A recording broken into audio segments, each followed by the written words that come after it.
Hi ಸ್ನೇಹಿತರೆ, welcome to PSI Guruji YouTube channel. ಇವತ್ತಿನ ಒಂದು ವಿಡಿಯೋದಲ್ಲಿ ನಾವು ಜುಲೈ 9 ಮತ್ತು 10ನೇ ತಾರೀಕಿನ ಕರೆಂಟ್ ಅಫೇರ್ಸ್ಗಳನ್ನು ನೋಡೋಣ. ಅದಕ್ಕಿಂತ ಮೊದಲು ಇನ್ನೂ ಯಾರು ನಮ್ಮ ಚಾನಲ್ಗೆ ಸಬ್ಸ್ಕ್ರೈಬ್ ಆಗಿ ಹಾಗೂ ನೋಟಿಫಿಕೇಷನ್ಗೋಸ್ಕರ ಬೆಲ್ ಐಕಾನ್ ಮೇಲೆ ಕ್ಲಿಕ್ ಮಾಡಿರಿ.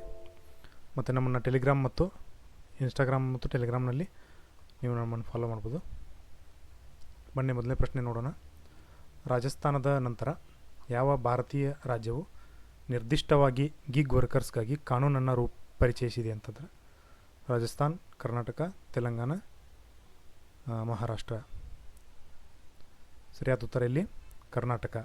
ಕರ್ನಾಟಕದ ಕಾರ್ಮಿಕ ಸಚಿವರು ಯಾರು ಅದಾರ ಅಂತಂದರೆ ಸಂತೋಷ್ ಲಾಡ್ರವರು. ಸಂತೋಷ್ ಲಾಡ್ರವರು ಕಾರ್ಮಿಕರ ಸಚಿವರು. ಇವರು ಗಿಗ್ ವರ್ಕರ್ಸ್ಗಾಗಿ ಒಂದು ಹೊಸ ಕಾನೂನನ್ನು ಮಾಡಿದ್ದಾರೆ. ಭಾರತದಲ್ಲಿ ಮೊದಲ ಬಾರಿಗೆ ಕಾನೂನನ್ನು ಮಾಡಿದವರು ಯಾರಪ್ಪ ಅಂತಂದ್ರೆ ರಾಜಸ್ಥಾನದವರು, ಬಿಟ್ಟರೆ ಸೆಕೆಂಡ್ ನಮ್ಮದು. ನೆಕ್ಸ್ಟ್ ಪ್ರಶ್ನೆ.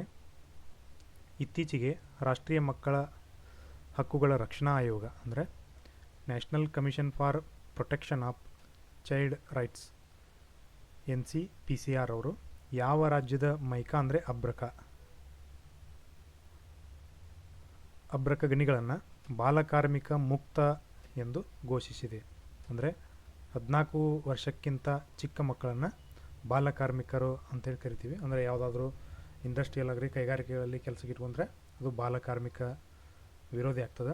ಆದ್ದರಿಂದ ಜಾರ್ಖಂಡದ ಮೈಕಾ ಗಣಿಗಳಲ್ಲಿ ಯಾವುದೇ ರೀತಿಯ ಬಾಲಕಾರ್ಮಿಕರು ಕಂಡುಬಂದಿಲ್ಲ.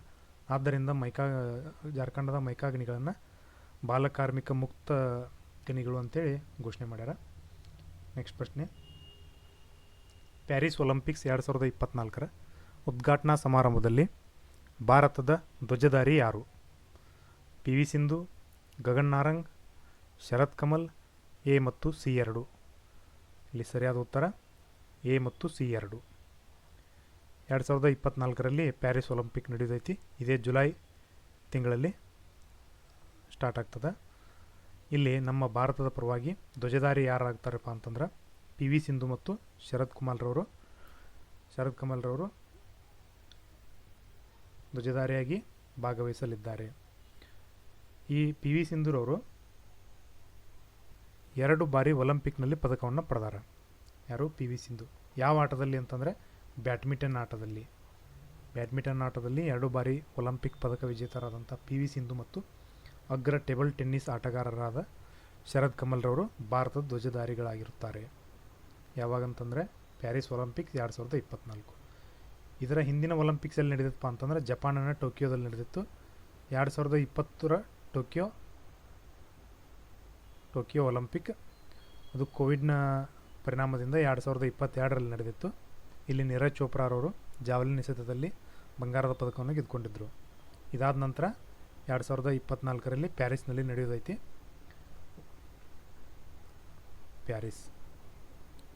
ಇದಾದ ನಂತರ 2028ರಲ್ಲಿ ಅಂದರೆ ಇದು 4 ವರ್ಷಕ್ಕೊಮ್ಮೆ ನಡೀತಿದೆ. ಯಾವುದು ಒಲಿಂಪಿಕ್ಸ್ಗಳು 2028ರಲ್ಲಿ ಎಲ್ಲಿ ನಡೆದಿತ್ತು ಅಂದ್ರೆ ಲಾಸ್ ಏಂಜಲೀಸ್ನಲ್ಲಿ ನಡೆಯುತ್ತಿದೆ. ನೆಕ್ಸ್ಟ್ ಇಲ್ಲಿ ಈ ಪ್ಯಾರಿಸ್ ಒಲಿಂಪಿಕ್ಸ್ 2024ರ ಚೆಫ್ ಡಿ ಮಿಷನ್ ಆಗಿ ಗಗನ್ ನಾರಂಗ್ ರವರು ಆಯ್ಕೆಯಾಗಿದ್ದಾರೆ. ಗಗನ್ ನಾರಂಗ್ ರವರು ಯಾವ ಆಟಕ್ಕೆ ಸಂಬಂಧಪಟ್ಟಿದ್ದಾರೆ ಅಂತಂದರೆ ಶೂಟರ್ ಆಟಕ್ಕೆ ಸಂಬಂಧಪಟ್ಟಿದ್ದಾರೆ. ಇವರು ಈ ವರ್ಷದ ಅಥವಾ ಈ ಒಲಿಂಪಿಕ್ನ ಚೆಫ್ ಡಿ ಮಿಷನ್ ಆಗಿ ಆಯ್ಕೆಯಾಗಿದ್ದಾರೆ. ಇವರಿಗಿಂತ ಮೊದಲು ಮೇರಿ ಕೋಮ್ ರವರು ಆಯ್ಕೆಯಾಗಿದ್ದರು. ಇವರು 6 ಬಾರಿ ವಿಶ್ವ ಬಾಕ್ಸಿಂಗ್ ಚಾಂಪಿಯನ್ಶಿಪ್ ಆಗಿದ್ದರು. ಯಾರು? ಮೇರಿ ಕೋಮ್ ರವರು. ಅವರು ಯಾವುದೋ ಪರ್ಸನಲ್ ಕಾರಣದಿಂದ ಈ ಚೆಫ್ ಡಿ ಮಿಷನಕ್ಕೆ ರಾಜೀನಾಮೆ ಕೊಟ್ಟು ಅವರಿಂದ ತೆರವಾದ ಸ್ಥಾನಕ್ಕೆ ಗಗನ್ ನಾರಂಗ್ ರವರನ್ನು ಆಯ್ಕೆ ಮಾಡಿದೆ ಅಂತೇಳಿ ಇಂಡಿಯನ್ ಒಲಿಂಪಿಕ್ ಅಸೋಸಿಯೇಷನ್ ಇದರ ಅಧ್ಯಕ್ಷರಾದಂಥ PT ಉಷಾ ಅವರು ಇತ್ತೀಚೆಗೆ ಧ್ವಜಧಾರಿ ಮತ್ತು ಚೆಫ್ ಡಿ ಮಿಷನ್ ರವರ ಹೆಸರನ್ನು ಘೋಷಣೆ ಮಾಡ್ಯಾರ. ಯಾರು ಅಂತಂದರೆ PT ಉಷಾ ಅವರು. ಇವರು IOA ಅಂದರೆ ಇಂಡಿಯನ್ ಒಲಿಂಪಿಕ್ ಅಸೋಸಿಯೇಷನ್ನ ಅಧ್ಯಕ್ಷರಾಗಿದ್ದಾರೆ. ಪ್ರಸ್ತುತ ಅಧ್ಯಕ್ಷರಿವರು. ನೆಕ್ಸ್ಟ್ ಪ್ರಶ್ನೆ. ಇನ್ನು ಫ್ರಾನ್ಸ್ ಬಗ್ಗೆ ಒಂದು ಸ್ವಲ್ಪ ನೋಡಿದಾಗ ಫ್ರಾನ್ಸ್ನ ರಾಜಧಾನಿ ಯಾವುದಪ್ಪ ಅಂತಂದ್ರೆ ಪ್ಯಾರಿಸ್. ಇದರ ಪ್ರಧಾನಮಂತ್ರಿ ಗೇಬ್ರಿಯಲ್ ಅಟಾಲರ್ ಅವರು ಫ್ರಾನ್ಸ್ನ ಪ್ರಧಾನಮಂತ್ರಿ. ಇನ್ನು ಫ್ರಾನ್ಸ್ ಪ್ರೆಸಿಡೆಂಟ್ ಯಾರಪ್ಪ ಅಂತಂದ್ರೆ ಇಮ್ಯಾನ್ಯುಯಲ್ ಮ್ಯಾಕ್ರಾನ್ರವರು ಫ್ರಾನ್ಸ್ನ ಅಧ್ಯಕ್ಷರು. ಇಲ್ಲಿನ ಕರೆನ್ಸಿ ಯೂರೋ. ಇನ್ನು ಫ್ರಾನ್ಸ್ ಎಲ್ಲಿ ಬರ್ತದಪ್ಪ ಅಂತಂದ್ರೆ ಇದು ಅಂಟಾರ್ಟಿಕ್ ಸಾಗರ. ಈ ಅಂಟಾರ್ಟಿಕ್ ಸಾಗರದ ಪೂರ್ವದಲ್ಲಿ ಈ ಪ್ಯಾರಿಸ್ ಕಂಡು ಬರ್ತದೆ. ಈ ಪ್ಯಾರಿಸ್ನ ನೆರೆ ರಾಷ್ಟ್ರಗಳು ಯಾವಪ್ಪ ಅಂತಂದ್ರೆ ಇದು ಪ್ಯಾರಿಸ್, ಇಲ್ಲಿ ಮ್ಯಾಪಲ್ಲಿ ನೋಡ್ರಿ, ಇದು ಪ್ಯಾರಿಸ್, ಇದು ಬೆಲ್ಜಿಯಂ, ಇದು ಲಕ್ಸಂಬರ್ಗ್, ಇದು ಜರ್ಮನಿ, ಇದು ಸ್ವಿಟ್ಜರ್ಲ್ಯಾಂಡ್, ಇಟಲಿ, ಇದು ಮೆಡಿಟರೇನಿಯನ್ ಸಮುದ್ರದ ಗಲ್ಫ್ ಆಫ್ ಪ್ಲೈನ್, ಇದು ಮೆಡಿಟರೇನಿಯನ್ ಸಮುದ್ರಕ್ಕೆ ಹೊಂದಿಕೊಂಡತಿ. ಈ ಕಡೆ ನೋಡಿದರೆ ನೈಋತ್ಯದಲ್ಲಿ ಸ್ಪೇನ್ ಇದೆ. ಈ ಕಡೆ ಇಂಗ್ಲಿಷ್ ಚಾನಲ್. ಇದು ಫ್ರಾನ್ಸ್ನ ಚಿತ್ರಣ.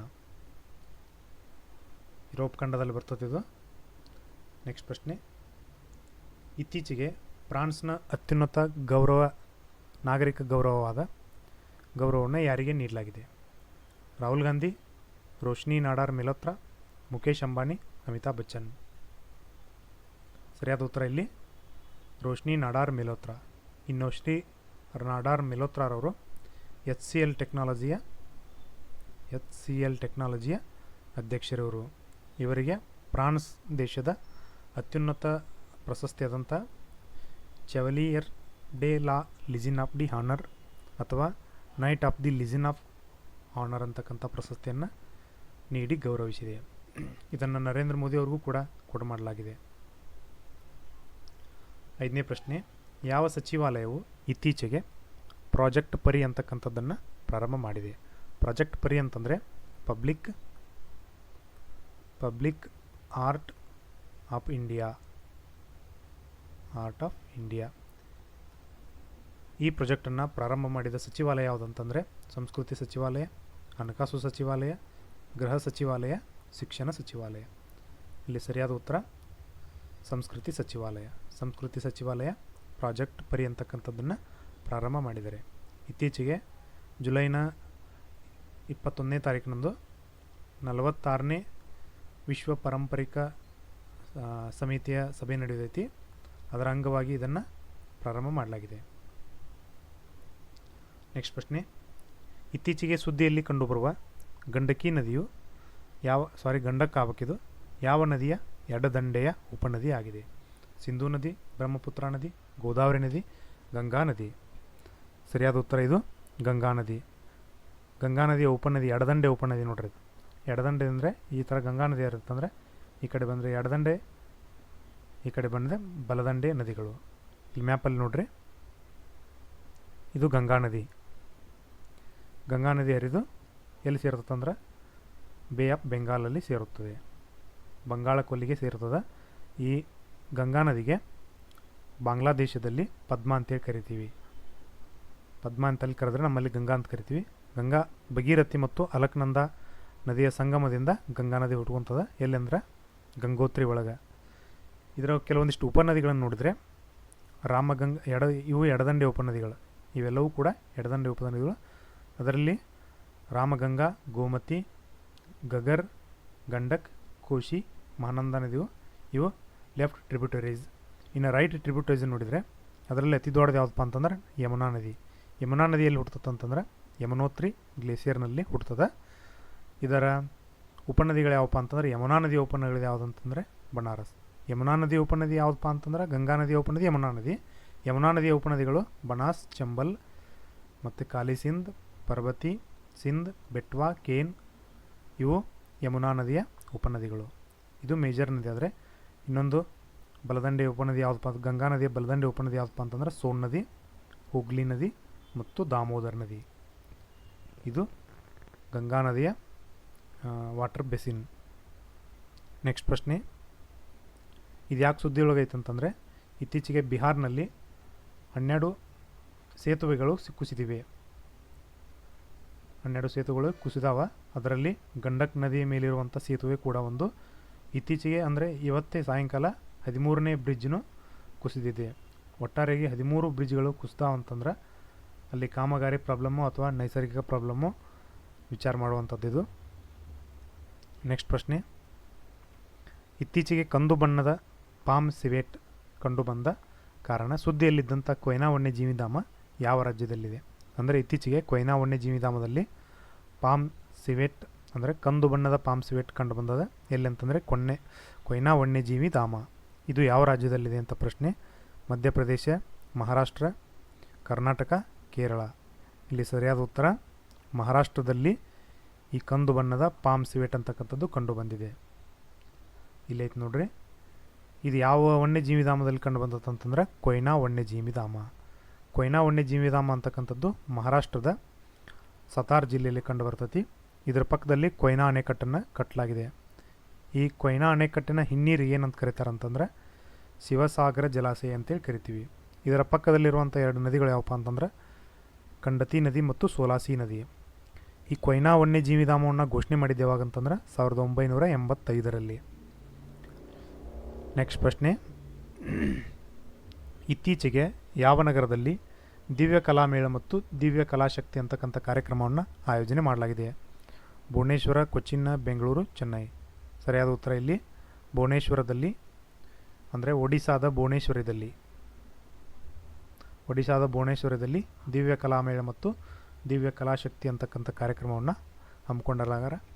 ಇದು ಯಾರಿಗೆ ಸಂಬಂಧಪಟ್ಟಿದೆ ಅಂತಂದರೆ ವಿಕಲಾಂಗ ವ್ಯಕ್ತಿಗಳ ಸಬಲೀಕರಣಕ್ಕೆ ಸಂಬಂಧಪಟ್ಟಿದ್ದು. ಅದೇ ಇಲಾಖೆ ಮತ್ತು NHFDC ಸಹಯೋಗದೊಂದಿಗೆ ಈ ಕಾರ್ಯಕ್ರಮವನ್ನು ಜುಲೈ 5ರಿಂದ 11ರವರೆಗೆ ಮಾಡಲಾಗಿದೆ. ನೆಕ್ಸ್ಟ್ ಪ್ರಶ್ನೆ, 9ನೇ ಪ್ರಶ್ನೆ, 41,000 ವರ್ಷಗಳಷ್ಟು ಹಳೆಯದಾದ ಆಸ್ಟ್ರಿಚ್ ಗೂಡನ್ನು ಎಲ್ಲಿ ಕಂಡುಹಿಡಿಯಲಾಗಿದೆ? ಮಹಾರಾಷ್ಟ್ರ, ಆಂಧ್ರ ಪ್ರದೇಶ, ಗುಜರಾತ್ ಮತ್ತು ಕರ್ನಾಟಕ. ಇಲ್ಲಿ ಸರಿಯಾದ ಉತ್ತರ ಆಂಧ್ರ ಪ್ರದೇಶದಲ್ಲಿ 41,000 ವರ್ಷಗಳಷ್ಟು ಹಳೆಯದಾದಂಥ ಆಸ್ಟ್ರಿಚ್ ಉಷ್ಟ್ರಪಕ್ಷಿ ಗೂಡನ್ನು ಕಂಡುಹಿಡಿಯಲಾಗಿದೆ. ಆಂಧ್ರ ಪ್ರದೇಶದ ಪ್ರಕಾಶಂ ಜಿಲ್ಲೆಯಲ್ಲಿ ನೋಡ್ರಿ. ಈ ಸಂಶೋಧನೆಯು ದಕ್ಷಿಣ ಭಾರತದಲ್ಲಿ ಆಸ್ಟ್ರಿಚ್ಗಳ ಐತಿಹಾಸಿಕ ಉಪಸ್ಥಿತಿಯನ್ನು ಗಮನಾರ್ಹ ಪುರಾವೆಗಳನ್ನು, ಅಂದರೆ ದಕ್ಷಿಣ ಭಾರತದಲ್ಲಿ ಆಸ್ಟ್ರಿಚ್ಗಳಿದ್ದು ಯಾವಾಗಂತಂದ್ರೆ 41,000 ವರ್ಷಗಳ ಹಿಂದೆ ಬದುಕಿದ್ದು ಅನ್ನೋಕ್ಕೆ ಇದೊಂದು ಅತ್ಯುತ್ತಮವಾದ ದೊಡ್ಡ ಪುರಾವೆಯಾಗಿದೆ. ಇನ್ನು ಕೊನೆಯ ಪ್ರಶ್ನೆ, ಯಾವ ದೇಶವು ತನ್ನ ಸಂಪೂರ್ಣ ಪ್ರಾಣಿಗಳ ಸಮಗ್ರ ಪರಿಶೀಲನಾ ಪಟ್ಟಿಯನ್ನು ಕಂಪೈಲ್ ಮಾಡಿದ ಮೊದಲ ದೇಶವಾಗಿದೆ? ವಿಶ್ವದಲ್ಲೇ ತನ್ನ ಪ್ರದೇಶದಲ್ಲಿರುವಂತಹ ಸಂಪೂರ್ಣ ಪ್ರಾಣಿಗಳ ಪಟ್ಟಿಯನ್ನು ತಯಾರು ಮಾಡಿದೆ. ಆ ದೇಶ ಯಾವುದಪ್ಪ ಅಂತಂದ್ರೆ ಚೀನಾ, ಬ್ರೆಜಿಲ್, ಭಾರತ, ಆಸ್ಟ್ರೇಲಿಯಾ. ಸರಿಯಾದ ಉತ್ತರ ಇಲ್ಲಿ ಭಾರತ. ಭಾರತವು ಇತ್ತೀಚೆಗೆ ತನ್ನ ದೇಶದಲ್ಲಿರುವಂತಹ ಸಂಪೂರ್ಣ ಪ್ರಾಣಿಗಳ ವಿವರಣೆಯನ್ನು ಪಟ್ಟಿ ಮಾಡಲಾಗಿದೆ. ಭಾರತವು ಇತ್ತೀಚೆಗೆ ತನ್ನ ಸಂಪೂರ್ಣ ಪ್ರಾಣಿಗಳ ಸಮಗ್ರ ಪರಿಶೀಲನಾ ಪಟ್ಟಿಯನ್ನು ಕಂಪೈಲ್ ಮಾಡುವ ಮೂಲಕ ಗಮನಾರ್ಹ ಮೈಲಿಗಲ್ಲನ್ನು ಸ್ಥಾಪಿಸಿದೆ. ಇದು ವಿಶ್ವದ ಮೊದಲನೇ ರಾಷ್ಟ್ರವಾಗಿದೆ ಭಾರತ. ಒಟ್ಟಾರೆಯಾಗಿ 1,04,562 ಜಾತಿಗಳನ್ನು ಹೊಂದಿದೆ. ಈ ಸಾಧನೆಯ ಅನಿಮಲ್ ಟ್ಯಾಕ್ಸಾನಮಿ ಶೃಂಗಸಭೆ 2024ರ ಸಮಾರಂಭದಲ್ಲಿ ಈ ಪಟ್ಟಿಯನ್ನು ಘೋಷಿಸಲಾಯಿತು. ಇಲ್ಲಿಯವರೆಗೆ ನಮ್ಮ ವಿಡಿಯೋನ ನೋಡಿದ್ದಕ್ಕಾಗಿ ಎಲ್ರಿಗೂ ಧನ್ಯವಾದಗಳು.